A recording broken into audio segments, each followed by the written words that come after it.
the department dinner, Helen from HR dropped a payment request in the group chat. I wasn't feeling well, so I skipped the department dinner last night. The moment I got to the office this morning, I saw the message from Helen in the group chat. Last night's dinner came out to $850. Please send me $45 each. Helen was in charge of HR for our department, and rumor had it her husband was a company shareholder. Naturally, no one dared to cross her.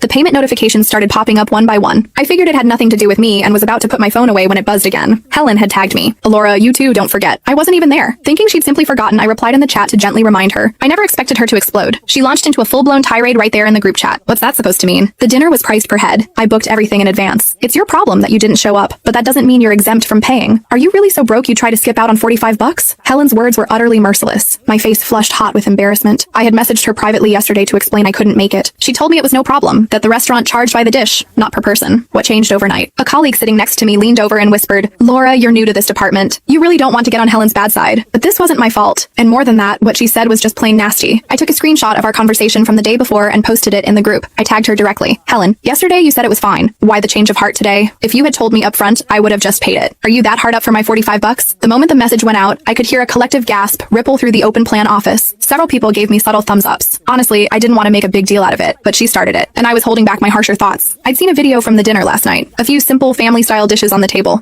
Not even a single bottle of wine. How on earth did that cost over $800? The chat went silent. I ignored it, tossed my phone aside, and focused on my work. I wasn't worried about getting fired for pissing her off. I expected Helen to stomp over to my desk any minute, but it wasn't until the lunch break that she finally appeared. Stilettos clicking, designer bag swinging, her face a mask of fury. Who do you think you are? She hissed. When did I ever say you didn't have to pay? Who knows if that screenshot is photoshopped? And even if I did say it, it was only because I felt sorry for the new girl. Now the entire department has paid except for you. What makes you so special? You think you're better than everyone else? Looking at her perfectly made up face and designer outfit, I realized something. No wonder it was so quiet this morning. She hadn't even been in the office yet. Her outburst startled everyone from their lunch break. They saw who it was and immediately went back to staring at their screens, fuming but silent. A few shot me resentful glances. Seeing that I wasn't responding, Helen assumed I was scared. She planted her hands on her hips, looming over me. Pay me the dinner fee right now, and then you will apologize to me in front of the entire department. Otherwise, I'll make sure your life in this office is a living hell. It was a blatant threat. A fresh-faced rookie might have buckled immediately, but I wasn't a rookie. I'd been with this company for 10 years. Most of my old colleagues had either been laid off or transferred. As a long-term employee with a permanent contract and a documented workplace injury on my record,